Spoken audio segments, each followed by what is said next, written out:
Hello everyone, good evening. দিনটি ছিল হোলির আগের দিনের ব্লগ। সন্ধ্যাবেলাতে আমাদের বিল্ডিংয়ের এখানে একটু আয়োজন করা হয়েছে। আজকে বুড়ির ঘর পোড়ানো হবে। হ্যাঁ, বাঙালিদের ভাষায় বুড়ির ঘর পোড়ানো অথবা ন্যাড়া পোড়া, আর অবাঙালিদের ভাষায় এটি হোলিকা দহন। তো এখানে দুজন ভাবি চলে এসেছে পুজো করার জন্য। আমরা কিন্তু ছোটোবেলাতে শুধু এই শুকনো ঘাস পাতা বিচুলি দিয়ে একটু আগুন ধরিয়ে দিতাম, ব্যাস বুড়ির ঘর পোড়ানো হয়ে গেল। আর একটুখানি নকুলদানা বাতাসা দিয়ে পুজো করে নিতাম, কিন্তু এত নিয়ম কখনোই করিনি বা আমাদের বাঙালিদের মধ্যে আমি দেখিও নি।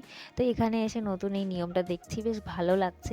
তো সবাই চলে এসেছিল নিচে আজকে হোলিকা দহন দেখতে। হোলিকা দহনের আগুনে আমাদের সমস্ত নেগেটিভ শক্তি, আশেপাশের রোগ ভোগ সমস্ত কিছু আগুনে সব আমরা বিসর্জন করে দিই, এটাই প্রার্থনা করি। আর এই যে বাচ্চা কাচ্চারা তো আজকে থেকেই যেন হোলি খেলা শুরু করে দিয়েছে। সব বাচ্চারা আজকে পুরো আবির মেখে ভূত। এদিকে কুহু বেবিও চলে এসেছে নিচে হোলিকা দহন দেখতে। আর লাডো রানীর তো অবস্থাই খারাপ, পুরো আবির মেখে একজনই ভূত হয়ে গেছে। আর প্রত্যেকটা বাচ্চা আজকে আবির খেলছে, আর সবাই এদিকে দাঁড়িয়ে আছে। আর কুহু বেবি ভাবছে এখানে হচ্ছেটা কি, আমি তো কিছুই বুঝতে পারছি না। তো এক জায়গাতে বিভিন্ন কালচারের মানুষ থাকলে তো তাদের নানান রকমের নিয়ম কানুনও দেখতে পাওয়া যায়, বেশ ভালোও লাগে। তো শ্রেয়ানবাবুও আবির মেখে একদম যাতা অবস্থা করে ফেলেছে, সে তো আবির খেয়েই নিয়েছে। তারপরে এদিকে স্যারেরা একে একে পুজো করে নিচ্ছে, কেউ ধূপকাঠি জ্বালিয়ে দিচ্ছে, কেউ প্রসাদ দিচ্ছে। তো এইভাবেই সমস্ত নিয়ম করা হলো। তারপরে ধূপ দ্বীপ জ্বালিয়ে এখন হোলিকাকে পুরো জ্বালিয়ে দেওয়া হবে।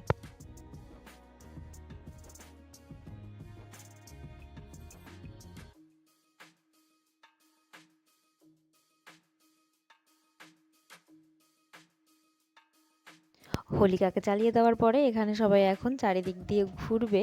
আর আমিও চলে এসেছিলাম ঘুরতে, 3বার ঘুরে নিয়েছি। সবাই মনে হয় 7বার ঘুরেছিল, তো আমি 3বার ঘুরেই চলে এসেছি। প্রচণ্ড পরিমাণে আগুনের তাপ উঠছিল। চলো আজকের মতো টাটা, সবাই ভালো থেকো, সুস্থ থেকো, দেখা হচ্ছে পরবর্তী ব্লগ।